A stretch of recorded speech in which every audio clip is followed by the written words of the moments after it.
Hello friends, എല്ലാ കൂട്ടുകാർക്കും score എല്ലാം മലയാളത്തിൻ്റെ മറ്റൊരു യൂട്യൂബ് സെഷനിലേക്ക് സ്വാഗതം. അപ്പോൾ ഇന്ന് നമ്മുടെ റിവിഷൻ ത്രൂ PYQ സീരീസിൻ്റെ ഭാഗമായിട്ട് നമ്മൾ ജനറൽ അവയർനെസ്സിൻ്റെ രണ്ടാമത്തെ ഒരു ടെസ്റ്റിൻ്റെ ഷിഫ്റ്റിലെ ക്വസ്റ്റ്യൻസുമായിട്ടാണ് ഞാൻ നിങ്ങളുടെ മുന്നിലേക്ക് വന്നിട്ടുള്ളത്. 23 മെയ് 2019 കണ്ടക്ട് ചെയ്തിട്ടുള്ള ജൂനിയർ എഞ്ചിനീയർ എക്സാമിൻ്റെ ഒരു ഷിഫ്റ്റിലെ ക്വസ്റ്റ്യൻ പേപ്പേഴ്സിൻ്റെ ഡിസ്കഷനാണ് ഞാൻ ഈ സെഷനിൽ പ്രധാനമായിട്ടും നോക്കി കാണുന്നത്.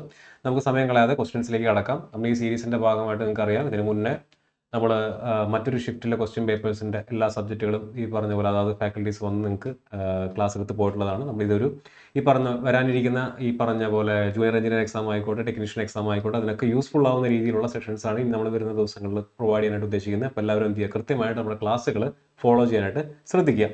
അധികം സമയം കളയാതെ തന്നെ നമുക്ക് എന്ത് ചെയ്യാം, ക്വസ്റ്റ്യൻസിലേക്ക് കടക്കാം. ഒന്നാമത്തെ ക്വസ്റ്റ്യൻ നോക്കുക. The battle of Khanwa was fought between. Battle of Khanwa ആരൊക്കെ തമ്മിൽ ഫൗട്ട് ചെയ്തിട്ടുള്ളതാണെന്നുള്ളതാണ് ചോദ്യം. ഓപ്ഷൻസ് എല്ലാം വളരെ കിടുക്കാച്ചി ഓപ്ഷൻസ് ആണ്. കാരണം എന്താ, എല്ലാ മുഗൾ ചക്രവർത്തിമാരുടെ പേരുകളും അതിനകത്ത് കൊടുത്തിട്ടുണ്ട്. പക്ഷെ ഇതിനകത്ത് നോക്കിയാൽ നിങ്ങൾക്ക് കാണാൻ പറ്റും, ബാറ്റിൽ ഓഫ് കൻവ എന്ന് പറയുന്നത് ബാബർ ഫൈറ്റ് ചെയ്തിട്ടുള്ള ബാറ്റിലാണെന്ന് അറിയാമെന്നുണ്ടെങ്കിൽ തന്നെ നിങ്ങൾക്ക് എന്തായി, നിങ്ങളുടെ ഉത്തരം കിട്ടി. നമ്മുടെ ക്ലാസ്സിൽ കണ്ടിട്ടുള്ള കുട്ടികൾക്ക് ഡയറക്റ്റ് ആയിട്ട് എന്ത് മനസ്സിലാക്കാൻ പറ്റും, ബാറ്റിൽ ഓഫ് കൻവ നമ്മുടെ ബാബർ ഫൈറ്റ് ചെയ്തിട്ടുള്ള പ്രധാനപ്പെട്ട 4 ബാറ്റിലുകളിൽ ഒരു ബാറ്റിലാണ് ബാറ്റിൽ ഓഫ് കൻവ. ബാബർ ഉള്ള ഒരേ ഒരു ഓപ്ഷനേ ഇതിനകത്തുള്ളൂ. സോ ഇതിന്റെ ആൻസർ എന്തായിരിക്കും, ബാബർ ആൻഡ് രണസംഘ. ബാബറും രണസംഘയും തമ്മിൽ ഫൈറ്റ് ചെയ്തിട്ടുള്ള ബാറ്റിലാണ് ഇത് ബാറ്റിൽ ഓഫ് കൻവ എന്ന് പറയുന്നത്. അതുമായിട്ട് ബന്ധപ്പെട്ട കുറച്ച് ഫാക്റ്റുകൾ നമുക്ക് നോക്കാം. 1527 ബാറ്റിൽ ഓഫ് കൻവ നടക്കുന്നത്. ആരൊക്കെ തമ്മിൽ, ബാബറും അതുപോലെ തന്നെ കിങ്ഡം ഓഫ് മേവാർ, രണസംഘ എന്ന് പറയുന്ന രാജാവ് കിങ്ഡം ഓഫ് മേവാറിന്റെ റൂളറായിരുന്നു. അവർ തമ്മിൽ നോർത്ത് ഇന്ത്യയിൽ സുപ്രീമസിക്ക് വേണ്ടി ഫൈറ്റ് ചെയ്തിട്ടുള്ള ബാറ്റിലാണ് ഏത്, ബാറ്റിൽ ഓഫ് കൻവ എന്ന് പറയുന്നത്. 1526 മറ്റ് പ്രധാനപ്പെട്ട ഇമ്പോർട്ടന്റ് ആയിട്ടുള്ള ബാറ്റിൽസ് നോക്കി കഴിഞ്ഞാൽ ഞങ്ങൾക്ക് കാണാൻ പറ്റും, ബാബർ ഫൈറ്റ് ചെയ്തിട്ടുള്ള പ്രധാനപ്പെട്ട ബാറ്റിൽസ് ആണ് 1526 first battle of Panipat. Arc against ആയിരുന്നു, ഇബ്രാഹിം ലോധിക്ക് എഗെയിൻസ്റ്റ് ആണ്. ഇബ്രാഹിം ലോധി ഡൈനാസ്റ്റിയിലെ അവസാനത്തെ റൂളർ ആയിട്ടുള്ള ഇബ്രാഹിം ലോധിനെ 1526 ഫസ്റ്റ് ബാറ്റിൽ ഓഫ് പാനിപ്പട്ട് യുദ്ധം, പാനിപ്പട്ട് ഹരിയാനയിലുള്ള സ്ഥലമാണ്. ഒന്നാം പാനിപ്പട്ട് യുദ്ധത്തിൽ ഇബ്രാഹിം ലോധിനെ ആര് തോൽപ്പിക്കുകയാണ്, നമ്മുടെ ബാബർ തോൽപ്പിക്കുകയാണ്. ഏത് വർഷം, 1526. ഈ ബാറ്റിലൂടെയാണ് ലോധി ഡൈനാസ്റ്റി അടങ്ങുന്ന ഡൽഹി സുൽത്താനേറ്റ് അവസാനിക്കുകയും മുഗൾ സാമ്രാജ്യത്തിന് തറക്കല്ലിടുകയും ചെയ്യുന്നത്. രണ്ടാമത്തെ ഏറ്റവും ഇമ്പോർട്ടന്റ് ആയിട്ടുള്ള ബാറ്റിലാണ് ബാറ്റിൽ ഓഫ് കൻവ 1527. ആരൊക്കെ തമ്മിൽ, ബാബറും രണസംഘയും തമ്മിൽ. അപ്പം രണസംഘ ആക്ച്വലി ഇബ്രാഹിം ലോധിയെ തോൽപ്പിക്കുന്നതിന് വേണ്ടി ബാബറെ ഹെൽപ്പ് ചെയ്യാം എന്ന് ആദ്യം പറഞ്ഞിരുന്നു. ആ കഥകളൊക്കെ അതിന്റെ പിന്നിലുണ്ട്. പക്ഷെ രണസംഘയുടെ മനസ്സിൽ എങ്ങനെയായിരുന്നു എന്ന് വിചാരിച്ചു കഴിഞ്ഞാൽ, ഇബ്രാഹിം ലോധിയും ബാബറും തമ്മിലുള്ള യുദ്ധം കുറെ കാലം നീണ്ടു നിൽക്കും. അതിനുശേഷം ബാബർ തളർന്നിരിക്കുന്ന സമയത്ത് ആ ടെറിട്ടറി ആർക്ക് പിടിച്ചെടുക്കാം, രണസംഘയ്ക്ക് പിടിച്ചെടുക്കാം എന്നായിരുന്നു അദ്ദേഹത്തിന്റെ മനസ്സിൽ. പക്ഷെ വിചാരിച്ചതിലും നേരത്തെ തന്നെ ഇബ്രാഹിം ലോധി എന്ത് ചെയ്യാണ്, തോറ്റു പോവുകയാണ്. അതിന്റെ ഭാഗമായിട്ട് എന്ത് ചെയ്യുന്നു, തൊട്ടടുത്ത വർഷം ഇവർ തമ്മിൽ ഏറ്റുമുട്ടുന്നു. ഈ ബാറ്റിൽ ആര് ജയിക്കുകയാണ്, ബാബർ ജയിക്കുകയാണ്. പിന്നെ ബാബറിന്റെ ഏറ്റവും ഇമ്പോർട്ടന്റ് ആയിട്ടുള്ള മറ്റൊരു ബാറ്റിലാണ് ബാറ്റിൽ ഓഫ് ചന്ദേരി വേഴ്സസ് മേദിനി രാജ്. മേദിനി രാജ് എന്ന് പറയുന്ന റൂളർ, രണസംഘയുടെ തന്നെ ഒരു എന്താ പറയുന്ന ഒരു സബോർഡിനേറ്റ് ആയിരുന്നു മേദിനി രാജ്. അദ്ദേഹത്തിന് എഗെയിൻസ്റ്റ് ആയിട്ടാണ് മൂന്നാമത്തെ ഇമ്പോർട്ടന്റ് ആയിട്ടുള്ള ബാറ്റിൽ 1528. അതിനുശേഷം 1529 battle of Ghaghra arc against ആണ്, മഹ്മൂദ് ലോധിക്ക് എഗെയിൻസ്റ്റ് ആണ്. ഈസ്റ്റേൺ ഇന്ത്യ, ബംഗാൾ കേന്ദ്രീകരിച്ച് ഭരിച്ചിരുന്ന അഫ്ഗാൻ റൂളേഴ്സ് ആണ് ഈ ലോധികൾ എന്ന് പറഞ്ഞു കഴിഞ്ഞാൽ, ആ സൈഡിലെ ലോധികൾ എന്ന് പറഞ്ഞു കഴിഞ്ഞാൽ. അതിൽ ഏറ്റവും ഇമ്പോർട്ടൻ്റ് ആയിട്ടുള്ള റൂളറാണ് മഹ്മൂദ് ലോധി. മഹ്മൂദ് ലോധിനെയും കൂടി തോൽപ്പിച്ചുകൊണ്ട് ആ നോർത്തേൺ ഇന്ത്യ ബെൽറ്റിൽ മുഴുവൻ ആര് ആധിപത്യം സ്ഥാപിക്കുന്നു, ബാബർ ആധിപത്യം സ്ഥാപിക്കുന്നുണ്ട്. സോ ബാബറിന്റെ പ്രധാനപ്പെട്ട ബാറ്റിൽസ് ഒക്കെയാണ് ഇത്, ഓർത്ത് വെക്കുക. എക്സാമിന് ഇനിയും റിപ്പീറ്റ് ചെയ്ത് ചോദിക്കാൻ സാധ്യതയുണ്ട്. Next question. After full moon the next 14 days where the moon grows thinner and becomes invisible is called. അതിനെന്താ വിളിക്കുന്നത്, വെയിനിങ് ഫേസ് ഓഫ് മൂൺ. നമ്മൾ ഇതിന് മുന്നേ ചെയ്ത ഷിഫ്റ്റിനകത്തും മൂണിന്റെ ഡിഫറെന്റ് ഫേസസിനെ പറ്റിയിട്ടുള്ള ചോദ്യങ്ങൾ ഉണ്ടായിരുന്നു. സോ അന്ന് ഞാൻ പറഞ്ഞിരുന്നു, ഈ പറഞ്ഞ പോലെ വാക്സിങ്ങും വെയിനിങ്ങും ഒക്കെ കൃത്യമായിട്ട് പഠിച്ചു പോവുക. ഇതായിരുന്നു അതിന്റെ ഇമേജ് എന്ന് പറഞ്ഞു കഴിഞ്ഞാൽ, ന്യൂ മൂണിൽ നിന്നും ഫുൾ മൂണിലേക്ക് പോകുന്നതിനെ നമ്മൾ വാക്സിങ് എന്നും, ഫുൾ മൂണിൽ നിന്നും ന്യൂ മൂണിലേക്ക് ചന്ദ്രൻ ചെറുതായി പോകുന്നതിനെ വെയിനിങ് എന്നും വിളിക്കുന്നു. ചന്ദ്രൻ വലുതായി വരുന്നതിനെ വാക്സിങ് എന്നും വിളിക്കുന്നു. ഇപ്പോൾ ഇവിടുത്തെ ചോദ്യം എന്തായിരുന്നു, ഫുൾ മൂണിന് ശേഷം അടുത്ത 14 ദിവസം മൂൺ എന്തായിട്ട് വരികയാണ്, ചെറുതായി വരികയാണ്. അപ്പോൾ അതിന്റെ ആൻസർ എന്താണ്, വെയിനിങ് ആണ് എന്നുള്ള കാര്യം കൂടെ ഓർത്ത് വെക്കുക. Next. In which of the union territories does the panchayati system does not exist. താഴെ തന്നിരിക്കുന്നതിൽ പഞ്ചായത്തി രാജ് എക്സിസ്റ്റ് ചെയ്യാത്തത് ഏത് യൂട്ടിയിലാണ്, ഡൽഹിയിലാണ് പഞ്ചായത്തി സിസ്റ്റം എക്സിസ്റ്റ് ചെയ്യാത്തത്. നമ്മൾ യൂണിയൻ ടെറിട്ടറീസ് പഠിച്ചിട്ടുള്ള കാര്യമാണ്. അപ്പം പഞ്ചായത്തി രാജ് ഇൻസ്റ്റിറ്റ്യൂഷനെ പറ്റിയിട്ട് ചോദ്യങ്ങൾ വരാൻ സാധ്യതയുണ്ട്. പഞ്ചായത്തി രാജ് ഇൻസ്റ്റിറ്റ്യൂഷൻ ഇന്ത്യയിൽ എസ്റ്റാബ്ലിഷ് ചെയ്തത് 73ാം ഭരണഘടനാ ഭേദഗതിയിലൂടെയാണ് 1992. 73rd കോൺസ്റ്റിറ്റ്യൂഷണൽ അമെൻമെന്റ് ആക്ടിലൂടെ ഭരണഘടനയിൽ ആഡ് ചെയ്യപ്പെട്ട ഭാഗം ഏതാന്ന് ചോദിക്കും. ഏത് ഭാഗമാണ്? പാർട്ട് 9. അതിന്റെ പേരെന്താണ്? ദി പഞ്ചായത്ത്. എത്രാമത്തെ ഷെഡ്യൂളാണ് ഈ ഭരണഘടനാ ഭേദഗതിയിലൂടെ ഭരണഘടനയിലേക്ക് ആഡ് ചെയ്യപ്പെട്ടത്? 11ാമത്തെ ഷെഡ്യൂൾ. ഏതൊക്കെ ആർട്ടിക്കിളാണ് ആഡ് ചെയ്യപ്പെട്ടത്? ആർട്ടിക്കിൾ 243 മുതൽ 243 വരെയുള്ള ആർട്ടിക്കിൾസ് പഞ്ചായത്ത് രാജുമായിട്ട് ബന്ധപ്പെട്ട് 73ാം ഭരണഘടനാ ഭേദഗതിയിലൂടെ ഇന്ത്യൻ ഭരണഘടനയിലേക്ക് കൂട്ടിച്ചേർക്കപ്പെട്ടതാണ്. ഏത് വർഷം? 1992. 73ാം ഭരണഘടനാ ഭേദഗതി എവിടെയൊക്കെ അപ്ലിക്കബിൾ അല്ല? നാഗാലാൻഡിലല്ല, മിസോറാമിലല്ല, മേഘാലയയിലല്ല, scheduled areas, tribal areas, hilly areas of മണിപ്പൂരിലല്ല, ഡാർജിലിംഗ് ഡിസ്ട്രിക്ട് ഓഫ് വെസ്റ്റ് ബംഗാളിലല്ല. എന്നിരുന്നാലും നിയമം വഴി വേണമെങ്കിൽ പാർലമെന്റിന് എന്ത് ചെയ്യാം? ഈ പറഞ്ഞ സ്ഥലങ്ങളിലേക്കൊക്കെ പഞ്ചായത്ത് രാജ് ആക്ടുകൾ എക്സ്റ്റെൻഡ് ചെയ്യാവുന്നതാണ്. സോ ഇത്രയും കാര്യങ്ങൾ നമ്മൾ ക്ലാസ്സിനകത്ത് ഡീറ്റെയിൽ ആയിട്ട് പഞ്ചായത്ത് രാജിനെ പറ്റിയിട്ട് യൂട്ടിനെ പറ്റിയിട്ടൊക്കെ പറഞ്ഞാണ്. എന്ത് ചെയ്യുക? ഒന്ന് മനസ്സിലാക്കി വെക്കുക. അടുത്ത ചോദ്യം, which Indian waterfall has 4 distinct falls namely Raja, Rani, rocket and roarer in it.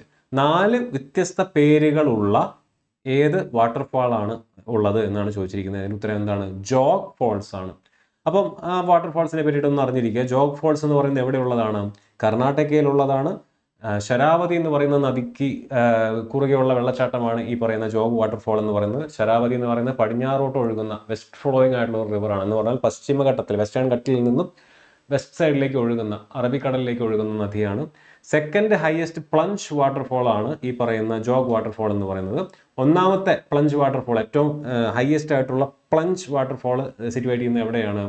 Nohkalikai എന്ന് പറയുന്ന വാട്ടർഫോൾ ആണ്. അത് എവിടെയാണുള്ളത്? മേഘാലയയിലെ ചിറാപുഞ്ചി.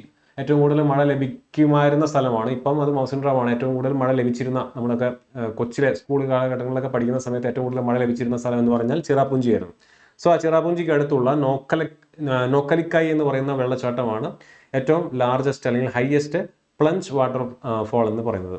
അതിരപ്പള്ളി വെള്ളച്ചാട്ടത്തെ പറ്റിയിട്ട് നിങ്ങൾക്ക് അറിയാവുന്നതാണ്. കേരളത്തിലാണ്, ചാലക്കുടി നദിയുടെ തീരത്താണ്. നയാഗ്ര ഓഫ് സൗത്ത് ഇന്ത്യ എന്നറിയപ്പെടുന്ന ഏത് വെള്ളച്ചാട്ടമാണെന്ന് ചോദിച്ചു കഴിഞ്ഞാൽ അത് അതിരപ്പള്ളി വെള്ളച്ചാട്ടമാണ്. ഹിർണി ഫോൾസ് എവിടെയാണ്? ജാർഖണ്ഡിലാണുള്ളത്. ദൂദ് സാഗർ ഫോൾസ്, ഇതെല്ലാം ഓപ്ഷനകത്ത് കൊടുത്തിട്ടുള്ള മറ്റ് ഓപ്ഷൻസിന്റെ ഡീറ്റെയിൽസ് ആണ് ഇനി പറയുന്നത്. ഇത് ചിലപ്പോൾ അടുത്ത വട്ടം ക്വസ്റ്റൻ ആയിട്ട് വരാം, അതുകൊണ്ടാണ് അങ്ങനെ പറഞ്ഞു പോകുന്നത്. ദൂദ് സാഗർ ഫോൾസ് എവിടെയാണുള്ളത്? ഗോവയിലാണ്. ഏത് നദിയുടെ തീരത്താണ്? മണ്ഡോവി നദിയുടെ തീരത്താണ്. ദൂദ് സാഗർ വാട്ടർഫോൾ നമ്മൾ കൊങ്കൺ റെയിൽവേയിലൂടെ പോകുമ്പോൾ കാണുന്ന വെള്ളച്ചാട്ടമാണ്. അതിലേക്ക് കടക്കുന്നതിന് വേണ്ടിയിട്ട് കാസിൽ റോക്ക് റെയിൽവേ സ്റ്റേഷൻ എന്ന് പറയുന്ന റെയിൽവേ സ്റ്റേഷനിൽ നിങ്ങൾ ഇറങ്ങിയിട്ട് നിങ്ങൾ എന്ത് ചെയ്യണം? നടന്ന് പോയി കഴിഞ്ഞാൽ നിങ്ങൾക്ക് ഈ വെള്ളച്ചാട്ടം കാണാൻ സാധിക്കും. നമ്മൾ എഴുതുന്ന എക്സാം ഏതാണ്? RRB കണ്ടക്ട് ചെയ്യുന്ന, റെയിൽവേ റിക്രൂട്ട്മെന്റ് ബോർഡ് കണ്ടക്ട് ചെയ്യുന്ന എക്സാം ആണ്. സോ റെയിൽവേ സ്റ്റേഷനുമായിട്ട് ബന്ധപ്പെട്ട ചോദ്യങ്ങൾ നിങ്ങൾക്ക് വരാം. അപ്പം വെള്ളച്ചാട്ടമാണ് ഈ ചോദ്യം എന്ന് തോന്നുന്നുണ്ടെങ്കിൽ ചിലപ്പോൾ ഇതുമായിട്ട് ബന്ധപ്പെട്ട് എന്ത് ചെയ്യാം? ഒരു റെയിൽവേ സ്റ്റേഷനിലെ ക്വസ്റ്റ്യൻ നിങ്ങൾക്ക് വേണമെങ്കിൽ ചോദിക്കാം. So castle rock railway station ഇറങ്ങിയിട്ടാണ് നമ്മൾ ഇങ്ങോട്ട് നടക്കുന്നത്, ദൂദ് സാഗർ ഫോൾസ് കാണാനായിട്ട് നടക്കുന്നത് എന്നുള്ള കാര്യം കൂടെ അവിടെ പുറത്ത് വയ്ക്കുക. Next question, which of the following created the office of governor general of India? Governor general of India എന്ന് പറയുന്ന ഓഫീസ് ക്രിയേറ്റ് ചെയ്തിട്ടുള്ള താഴെ തന്നിരിക്കുന്നതിൽ ഏത് ആക്ട് ആണ്? വളരെ സിമ്പിളാണ്, നമ്മൾ ക്ലാസ്സിനകത്ത് പറഞ്ഞിട്ടുള്ള കാര്യമാണ്. ഏതാണ്? Charter act of 1833 charter act വെച്ചിട്ടാണ്. സോ ഈ കാര്യങ്ങൾ അവിടെ കൃത്യമായിട്ടൊന്ന് മനസ്സിലാക്കി പോവുക. ഗവർണർ ജനറൽ ഓഫ് ബംഗാൾ എന്ന് പറയുന്ന ആ പദവി കൊണ്ടുവന്നത് ഏത് ആക്ട് ആണെന്ന് ചോദിച്ചാൽ റെഗുലേറ്റിംഗ് ആക്ട് ഓഫ് 1773 ആണ്. നമ്മൾ കൺസെപ്റ്റ് ക്ലാസ്സിനകത്ത് ഡീറ്റെയിൽ ആയിട്ട് പഠിച്ചിട്ടുള്ള കാര്യമാണ്. 1773 റെഗുലേറ്റിംഗ് ആക്ട് തൊട്ട് 1733 ചാർട്ടർ ആക്ട് വരെ ആ പദവി ഗവർണർ ജനറൽ ഓഫ് ബംഗാൾ എന്നാണ് അറിയപ്പെട്ടിരുന്നത്. ഏറ്റവും ആദ്യത്തെ ഗവർണർ ജനറൽ ഓഫ് ബംഗാൾ ആരാണ്? വാരൻ ഹേസ്റ്റിങ്സ് ആണ്. ഏറ്റവും അവസാനത്തെ ഗവർണർ ജനറൽ ഓഫ് ബംഗാൾ ആരാണ്? വില്യം ബെൻഡിക് ആണ്. ഏറ്റവും അവസാനത്തെ ഗവർണർ ജനറൽ ഓഫ് ബംഗാൾ ഏറ്റവും ആദ്യത്തെ ഗവർണർ ജനറൽ ഓഫ് ഇന്ത്യയാണ്. അതായത് വില്യം ബെൻഡിക് തന്നെയാണ് ഏറ്റവും അവസാനത്തെ ഗവർണർ ജനറൽ ഓഫ് ബംഗാൾ എന്ന് പറയുന്നത്. അദ്ദേഹം തന്നെയാണ് ഏറ്റവും ആദ്യത്തെ ഗവർണർ ജനറൽ ഓഫ് ഇന്ത്യ എന്ന് പറയുന്നത്. സോ ആ പോസ്റ്റ് അറിയപ്പെടാൻ തുടങ്ങിയത് ചാർട്ടർ ആക്ട് ഓഫ് 1833 ശേഷമാണ് ഗവർണർ ജനറൽ ഓഫ് ഇന്ത്യ എന്നറിയപ്പെടാൻ തുടങ്ങിയത്. അതിനുശേഷം government of India act 1858 company ഭരണം അവസാനിപ്പിക്കുന്നു. കമ്പനി ഭരണം അവസാനിപ്പിച്ചതിന് ശേഷം തലപ്പത്തിരിക്കുന്ന ആളെ നിന്ന് വിളിക്കാൻ തുടങ്ങി? വൈസ് റോയ് എന്ന് വിളിക്കാൻ തുടങ്ങി. ഏറ്റവും ആദ്യത്തെ വൈസ് റോയ് ആരാണ്? കാനിങ് ആണ്. ഏറ്റവും അവസാനത്തെ ഗവർണർ ജനറൽ ഓഫ് ഇന്ത്യ ആരാണ്? ലോർഡ് കാനിങ് ആണ്. ഏറ്റവും അവസാനത്തെ governor general of India Lord Canning, ഏറ്റവും ആദ്യത്തെ വൈസ് റോയ് ലോർഡ് കാനിങ്, ഏറ്റവും അവസാനത്തെ governor general of Bengal William Bentinck, ഏറ്റവും ആദ്യത്തെ governor general of India William Bentinck. അതുകൂടെ ഇവിടെ നോട്ട് ചെയ്ത് വെക്കുക. ഓക്കെ ആണല്ലോ? നമ്മൾ ക്ലാസ്സിനകത്ത് ഡിസ്കസ് ചെയ്തിട്ടുള്ള കാര്യമാണ്. Which of the following canon of taxation is also known as ability to pay principle of taxation? താഴെ തന്നിരിക്കുന്നതിൽ ഏത് കാനോൺ ഓഫ് ടാക്സേഷൻ ആണ് എബിലിറ്റി ടു പേ പ്രിൻസിപ്പിൾ എന്ന് പറയുന്നത്?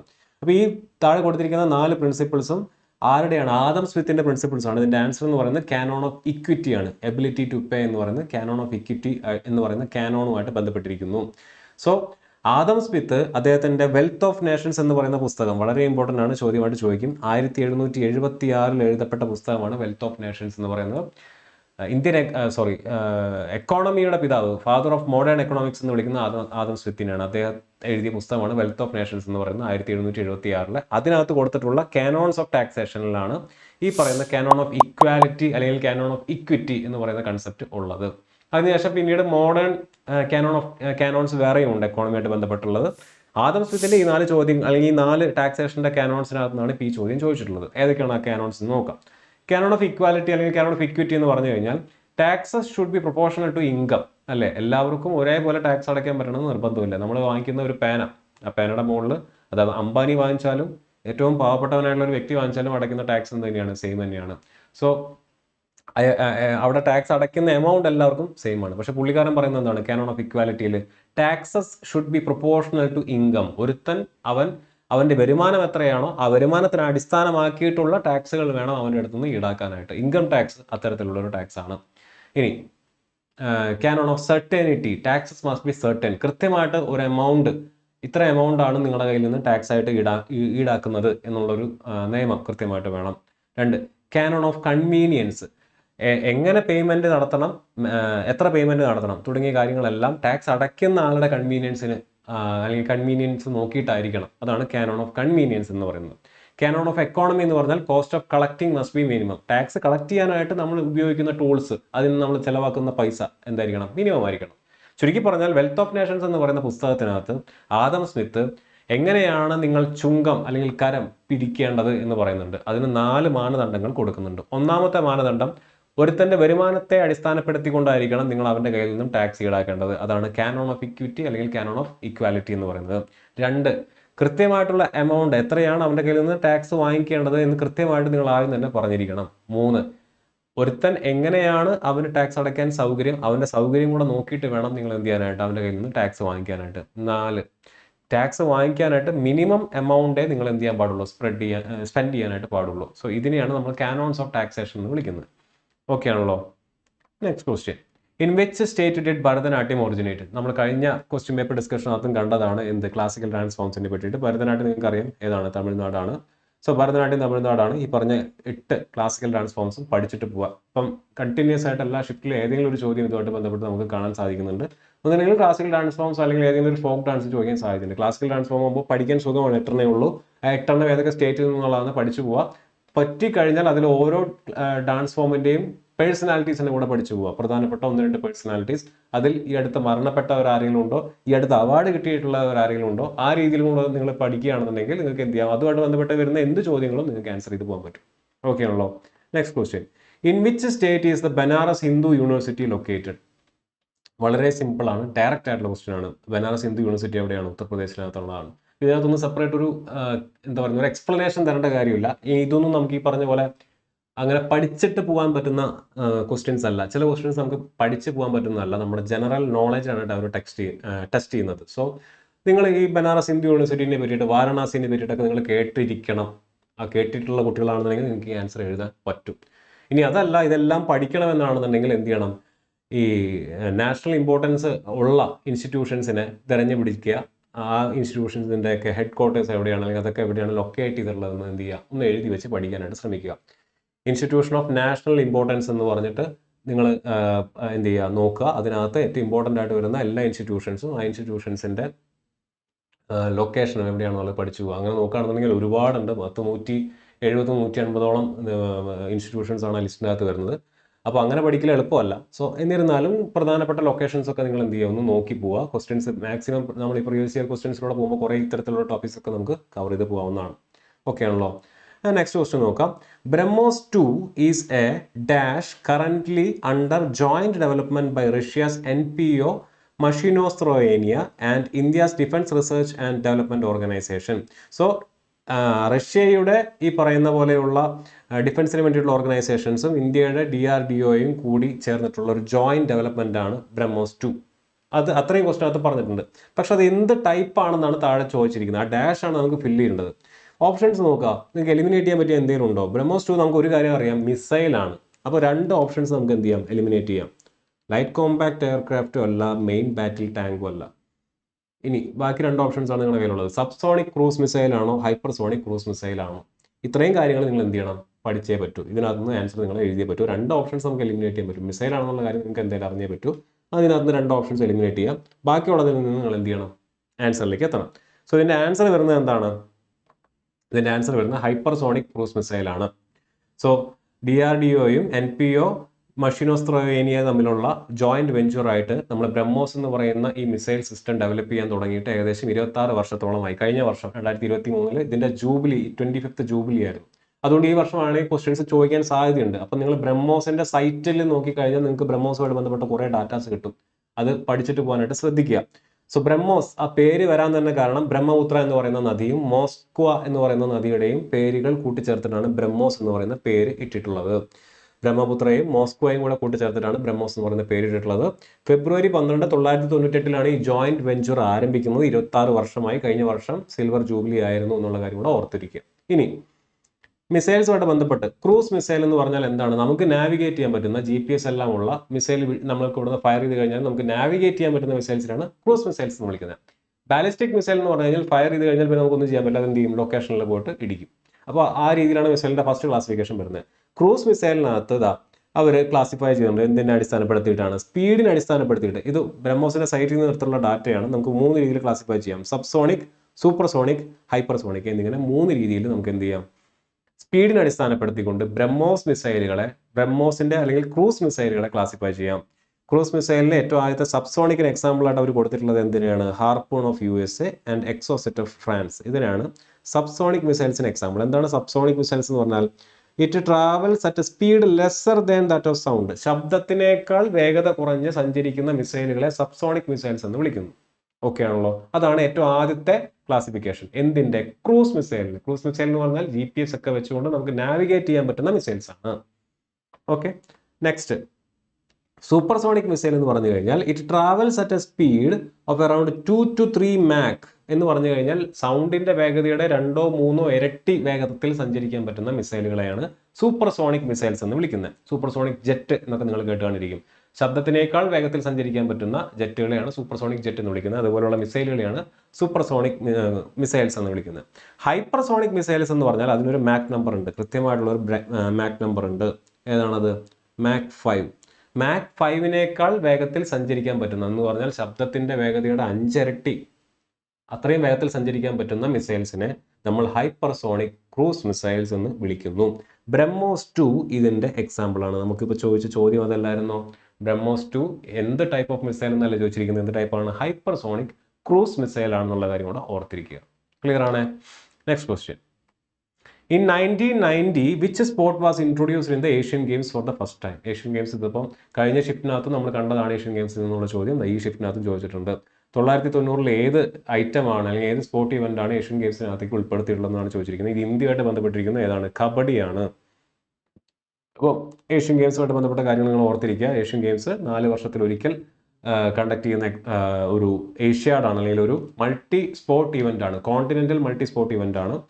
4 വർഷത്തിലൊരിക്കലാണ് കണ്ടക്ട് ചെയ്യുന്നത്. ഏറ്റവും ആദ്യത്തെ ഏഷ്യൻ ഗെയിംസ് നടന്നത് എവിടെയാണ്? ഇന്ത്യയിലാണ്. ഇന്ത്യ രണ്ടാമത്, അത് ഏത് വർഷമാണ്? 1951. രണ്ടാമത് ഇന്ത്യ ഹോസ്റ്റ് ചെയ്തിട്ടുണ്ട് 1982. 19ാമത്തെയാണ് ഏറ്റവും അവസാനം നടന്നിട്ടുള്ള എഡീഷൻ എന്ന് പറയുന്നത്. ചൈനയിൽ വെച്ചിട്ടാണ്. 45 രാജ്യങ്ങളാണെന്ന് പങ്കെടുത്തത്. ചൈനയാണ് അതിനകത്ത് ടോപ്പ് ചെയ്തത്. ഇന്ത്യ 4ാം സ്ഥാനമാണ് കരസ്ഥമാക്കിയത്. 28 സ്വർണവും 38 വെള്ളിയും 41 വെങ്കലവും 107 മെഡലുകളും അടക്കം ഇന്ത്യ 4ാം സ്ഥാനം അതിനകത്ത് കരസ്ഥമാക്കി. 20th എഡീഷൻ നടക്കുന്നത് ഐച്ചി ആൻഡ് നഗോയ എന്ന് പറയുന്ന സ്ഥലത്താണ്. എവിടെയാണ്? ജപ്പാനിലാണ്. 2026 22 കഴിഞ്ഞ സെഷൻ കഴിഞ്ഞ എഡീഷൻ ഉണ്ടായിരുന്നു. അപ്പം 2026 നെക്സ്റ്റ് എഡീഷൻ ഉണ്ടായിരിക്കുക. ഓക്കെ, അടുത്ത ചോദ്യം. ഇതൊരു സ്കീമുമായിട്ട് ബന്ധപ്പെട്ട ചോദ്യമാണ്. കറണ്ട് അഫയറിൽ ഉണ്ടായിരുന്ന ക്വസ്റ്റ്യൻ ആണ്. Mukhyamantri Yuva Swabhiman Yojana launched by Madhya Pradesh government. അപ്പോൾ ഒരു സ്റ്റേറ്റിന്റെ ഒരു സ്കീം എടുത്ത് വെച്ച് ചോദിച്ചിരിക്കുകയാണ്. അപ്പൊ അത്തരത്തിലുള്ള കറണ്ട് അഫയേഴ്സ് വരെ ചോദിച്ചിട്ടുണ്ട്. നാഷണൽ ലെവലിലുള്ള സ്കീംസ് മാത്രമല്ല, ഏതെങ്കിലും ഒരു സ്റ്റേറ്റ് എന്തെങ്കിലും ഒരു സ്കീം ഏർപ്പാടാക്കിയിട്ടുണ്ടെങ്കിൽ ഡെവലപ്പ് ചെയ്തിട്ടുണ്ട്, ആ സ്കീം കറണ്ട് അഫയറിൽ ഉണ്ടെങ്കിൽ അതുവരെ അന്ന് എക്സാമിന് ചോദിച്ചിട്ടുണ്ടെന്നുള്ള കാര്യം ഓർത്തിരിക്കുക. അപ്പോൾ സ്കീംസും ഇമ്പോർട്ടൻ്റ് ആണ്. കഴിഞ്ഞ ഷിഫ്റ്റിൽ നമ്മൾ സ്കീം കണ്ടാണ്, ഈ ഷിഫ്റ്റിലും സ്കീം ചോദിച്ചിട്ടുണ്ട്. സോ മുഖ്യമന്ത്രി യുവ സ്വ അഭിമാൻ യോജന മധ്യപ്രദേശ് ഗവൺമെന്റ് ഇറക്കിയിട്ടുള്ളതാണ്. എന്തുമായിട്ട് ബന്ധപ്പെട്ടിരിക്കുന്നു എന്നുള്ളത് ആണ് ചോദിച്ചിരിക്കുന്നത്. എന്താണ്? 100 days of employment every year to urban youth from economically weaker section. അതാണ് മുഖ്യമന്ത്രി യുവ സ്വാഭിമാൻ യോജനയുടെ പ്രത്യേകത എന്ന് പറഞ്ഞു കഴിഞ്ഞാൽ. അത് ന്യൂസിനകത്ത് ഉണ്ടായിരുന്നതാണ്. 26 ജനുവരി റിപ്പബ്ലിക് ഡേ എന്നാണ് അത് ഇറക്കിയത്. അത് ആരാണ് ഇനോഗ്രേറ്റ് ചെയ്തത്? കമൽനാഥാണ് ഇനോഗ്രേറ്റ് ചെയ്തത്. 100 days of employment to the urban youth, അതാണ് അതിന്റെ പ്രത്യേകത. അത് സ്കിൽ ട്രെയിനിങ്ങും ഡെവലപ്മെന്റും എൻഷുർ ചെയ്യുന്നു. MG നരേഗയുടെ പാത പിന്തുടർന്നുകൊണ്ടുള്ള ഒരു സംഭവമാണ്. പക്ഷെ നരേഗ എന്ത് ചെയ്യുന്നു? റൂറൽ ഏരിയയിൽ ഫോക്കസ് ചെയ്യുന്ന സമയത്ത് മുഖ്യമന്ത്രി യുവ സ്വാഭിമാൻ യോജന എവിടെയാണ് ഫോക്കസ് ചെയ്യുന്നത്? അർബൻ ഏരിയയിലാണ് ഫോക്കസ് ചെയ്യുന്നത്. Next question. Compensatory afforestation fund bill was passed by Rajya Sabha in the year. ഏത് വർഷമാണ് കോമ്പൻസേറ്ററി അഫോറസ്റ്റേഷൻ ബില്ല് പാസ് ചെയ്തത്? കറണ്ട് അഫയർ ആണ്, 2016. ആ സമയത്ത് ന്യൂസിൽ നേരുന്ന ഒരു ക്വസ്റ്റ്യൻ ആണ്. കോമ്പൻസേറ്ററി അഫോറസ്റ്റേഷൻ ആക്ട് 2014 പാസ് ചെയ്തിട്ടുള്ളത്. എന്തിനു വേണ്ടിയിട്ടാണ്? അതായത് നമ്മൾ ഒരു സ്ഥലം, കാടുള്ള ഒരു ഏരിയ നമ്മൾ വെട്ടിത്തെളിക്കുകയാണെന്നുണ്ടെങ്കിൽ അതിന് എന്ത് ചെയ്യണം? കോമ്പൻസേറ്റ് ചെയ്യണം. It aims to compensate for the loss of forest land and ecosystem services when the forest are diverted for non forestry purposes. മറ്റ് പർപ്പസിന് വേണ്ടി കാടുകൾ വെട്ടിത്തെളിക്കുന്ന സമയത്ത് നമ്മൾ എന്ത് ചെയ്യണം? അതിനെ കോമ്പൻസേറ്റ് ചെയ്യണം. അതിന് വേണ്ടിയിട്ട് ഉണ്ടാക്കിയിട്ടുള്ള ഒരു നിയമമാണ് കോമ്പൻസേറ്ററി അഫോറസ്റ്റേഷൻ ഫണ്ട് ആക്ട് 2016 എന്നുള്ള കാര്യം കൂടെ ഓർത്തിരിക്കുക. Okay. Who among the following was posthumously awarded the Bharat Ratna in 2019? 2019 ആർക്കാണ് മരണാനന്തരം ഭാരത് രത്ന കൊടുത്തത്? കറണ്ട് അഫയർ ആണ്. ആ സമയത്ത് കറണ്ട് അഫയർ ആണ്. എൻ്റെ ആൻസർ എന്ന് പറയുന്നത് നാനാജി ദേശ്മുഖ് ആണ്. ആ സമയം പ്രണബ് മുഖർജിക്കും അവാർഡ് കിട്ടിയിട്ടുണ്ടായിരുന്നു. പക്ഷെ മരണാനന്തരം എന്ന് എടുത്തു പറഞ്ഞിട്ടുണ്ട്. അതാർക്കാണ് കിട്ടിയത്? നാനാജി ദേശ്മുഖിനാണ് കിട്ടിയിട്ടുള്ളത്. സോ ഭാരത് രത്നയായിട്ട് ബന്ധപ്പെട്ട കുറച്ച് പോയിന്റ്സ് നോക്കുക. ഹയസ്റ്റ് സിവിലിയൻ അവാർഡാണ്. ജനുവരി 2, 1954 ഇത് എസ്റ്റാബ്ലിഷ് ചെയ്തിട്ടുള്ളത്. It is open to anyone regardless of race, occupation, position or gender. ആർക്ക് വേണമെങ്കിൽ ലഭിക്കും. പ്രധാനമന്ത്രിയാണ് ഇതിന്റെ റെസിപ്പിയൻസിനെ പ്രസിഡന്റിനെ എന്ത് ചെയ്യുന്നത്? റെക്കമെൻഡ് ചെയ്യുന്നത്. നമ്പർ ഓഫ് അവാർഡ്സ് മാക്സിമം 3 അവാർഡുകൾ വരെയാണ് ഇതുവരെ കൊടുത്തു വന്നിട്ടുള്ളത്. പക്ഷേ 2024 അതിനൊരു എന്തായിരുന്നു? എക്സെപ്ഷൻ ആയിരുന്നു. 2024 5 പേർക്കാണ്. 2024 5 പേർക്ക് അവാർഡ് കൊടുത്തിട്ടുണ്ട്. ഇനി അതിനകത്ത് പ്രധാനമായിട്ടൊരു സർട്ടിഫിക്കറ്റ് ആണ് കൊടുക്കുന്നത്. എന്തില്ല? എമൗണ്ട് കൊടുക്കുന്നില്ല. എമൗണ്ട് ഇതിന്റെ മോണിറ്ററി ഗിഫ്റ്റ് ആയിട്ട് ഇതിനകത്ത് കൊടുക്കുന്നില്ല എന്നുള്ള കാര്യം കൂടെ ഓർത്തിരിക്കുക. 2024 ആർക്കൊക്കെയാണ് കിട്ടിയിരിക്കുന്നത്? മരണാനന്തരം കിട്ടിയിട്ടുള്ള വ്യക്തികളെ നോക്കുക. ആരൊക്കെയാണ്? കർപ്പൂരി താക്കൂർ, ബീഹാറിന്റെ മുൻ മുഖ്യമന്ത്രിയായിരുന്ന കർപ്പൂരി താക്കൂറിന് 2024 ഭാരത് രത്ന കൊടുത്തിട്ടുണ്ട്. ചൗധരി ചരൺ സിംഗിന് 2024 ചരൺ സിംഗ് മുന്നത്തെ ഇന്ത്യൻ പ്രധാനമന്ത്രിയായിരുന്നു. അദ്ദേഹത്തിന് എന്ത് കൊടുത്തിട്ടുണ്ട്? ഭാരത് രത്ന കൊടുത്തിട്ടുണ്ട്. അതുപോലെ തന്നെ PV നരസിംഹറാവുവിന് ഭാരത് രത്ന കൊടുത്തിട്ടുണ്ട്. ഇവർ 3 പേർക്കുമാണ് മരണാനന്തരം കൊടുത്തിട്ടുള്ളത്. MS വിശ്വനാഥിന് കൊടുത്തിട്ടുണ്ട്. അദ്ദേഹത്തിനും മരണാനന്തരമാണ് കൊടുത്തിട്ടുള്ളത്. ഇതിന് പുറമെ LK അദ്വാനിക്കും എന്ത് കൊടുത്തിട്ടുണ്ട്? ഭാരത് രത്ന കൊടുത്തിട്ടുണ്ട്. അപ്പോൾ കുറച്ച് കോൺട്രവേഴ്ഷ്യൽ ആയിട്ടുള്ള ഒരു വർഷമായിരുന്നു. ന്യൂസിലുണ്ടായിരുന്നു. ചോദ്യം വരാനുള്ള സാധ്യതയുണ്ട്. ഓക്കെ. ഇനി who among the following is the youngest player to play for India in T20 internationals? ഇതിനൊന്നും നമുക്ക് എന്ത് ചെയ്യാൻ പറ്റില്ല. ഈ പറഞ്ഞ പോലെ പ്രിപ്പയർ ചെയ്യാന്ന് പറഞ്ഞു കഴിഞ്ഞാൽ സ്പോർട്സുമായിട്ട് ബന്ധപ്പെട്ട പേഴ്സണാലിറ്റീസ്, റെക്കോർഡുകളൊക്കെ കൃത്യമായിട്ട് അപ്ഡേറ്റ് ചെയ്ത് പോയിട്ടുള്ള കുട്ടികൾക്ക് മാത്രമേ ഇത് പഠിക്കാൻ, ഇതിൻ്റെ ആൻസർ എഴുതാൻ പറ്റുള്ളൂ. സോ ഇതിൻ്റെ ആൻസർ വരുന്നത് വാഷിംഗ്ടൺ സുന്ദറാണ്. അദ്ദേഹമായിരുന്നു യങ്ങസ്റ്റ് പ്ലെയർ. ആ സമയത്ത് കറണ്ട് അഫയറിൽ ഉണ്ടായിരുന്ന ഒരു ന്യൂസാണ്. Which of the following sports is Mahesh Bhupathi associated with? Again സ്പോർട്സുമായിട്ട് ബന്ധപ്പെട്ട പേഴ്സണാലിറ്റീസ് നിങ്ങൾക്ക് അറിഞ്ഞാൽ മാത്രം ആൻസർ ചെയ്യാൻ പറ്റുന്ന ഉത്തരമാണ്. മഹേഷ് ഭൂപതി എന്ന് പറയുന്നത് ടെന്നീസിലെ ഒരു ലെജൻഡാണ്. ഇന്ത്യക്ക് വേണ്ടിയിട്ട് ഒരുപാട് ഡബിൾസ് കളിച്ചിട്ടുള്ള വ്യക്തിയാണ് മഹേഷ് ഭൂപതിയും ലിയാൻഡർ പേസും. സോ രണ്ടുപേരെ പറ്റിയിട്ട് അറിഞ്ഞിട്ടുള്ള കുട്ടികൾക്ക് എന്ത് ചെയ്യാം? ആൻസർ ചെയ്യാൻ പറ്റും. ഇതിന് ആൻസർ വരുന്നത് എന്താണ്? ടെന്നീസാണ്. സോ ഈ രീതിയിൽ സ്പോർട്സുമായിട്ട് ബന്ധപ്പെട്ട ചോദ്യങ്ങളൊക്കെ ധാരാളമായിട്ട് ചോദിക്കുന്നുണ്ട്. അപ്പോൾ ഇതൊക്കെ കൃത്യമായിട്ട് ഐഡന്റിഫൈ ചെയ്തിട്ട് വേണം നിങ്ങൾ എക്സാമിന് പഠിക്കാൻ ഇരിക്കുമ്പോൾ. അപ്പോൾ കറണ്ട് അഫയേഴ്സിലെ sports, awards, schemes, books and authors തുടങ്ങിയ ടോപ്പിക്കുകൾ കൃത്യമായിട്ട് പഠിച്ചാൽ നിങ്ങൾക്ക് എന്ത് ചെയ്യാൻ പറ്റും? അതിനകത്ത് നിന്ന് വരുന്ന ആൻസർ ചെയ്യാൻ പറ്റും. ഇപ്പോൾ ഈ ഷിഫ്റ്റ് നോക്കിയപ്പോൾ നമുക്ക് കാണാൻ പറ്റുന്നത് എന്താണ്? ഒരു 5ഓളം ചോദ്യങ്ങളാണ് കറണ്ട് അഫയറിൽ നിന്ന് ചോദിച്ചിട്ടുള്ളത്. ബാക്കിയുള്ള 10 ചോദ്യങ്ങളും GK പാർട്ടിൽ നിന്നാണ്, സ്റ്റാറ്റിക് പാർട്ടിൽ നിന്നാണ്. അതിൽ സബ്ജക്റ്റിൽ നിന്ന് ചോദിച്ചിട്ടുള്ള ചോദ്യങ്ങളുണ്ട്, സ്റ്റാറ്റിക് GK ആയിട്ട് ചോദിച്ചിട്ടുള്ള ചോദ്യങ്ങളും ഉണ്ട്. അപ്പോൾ നമ്മുടെ ആ ഒരു അനാലിസിസ് കൃത്യമായിട്ട് തന്നെയാണ് പോകുന്നത്. ഈ തവണയും ക്വസ്റ്റ്യൻസ് റിപ്പീറ്റ് ചെയ്യുകയാണെന്നുണ്ടെങ്കിൽ ഈ രീതിയിലുള്ള ഒരു പാറ്റേൺ തന്നെ നമുക്ക് പ്രതീക്ഷിക്കാം. സോ കറണ്ട് അഫയേഴ്സ് എവിടെയൊക്കെ ഫോക്കസ് ചെയ്യണം, സ്റ്റാറ്റിക് GK പാർട്ട് എവിടെയൊക്കെ ഫോക്കസ് ചെയ്യണം എന്നുള്ളത് കൃത്യമായിട്ട് മനസ്സിലാക്കി പോവാം. നമുക്ക് അടുത്ത ഒരു ക്ലാസ്സിൽ ഇതുപോലെ തന്നെ മറ്റൊരു ഷിഫ്റ്റിന്റെ ക്വസ്റ്റ്യൻ പേപ്പറിന്റെ ഡിസ്കഷനുമായിട്ട് നമുക്ക് വീണ്ടും കാണാം.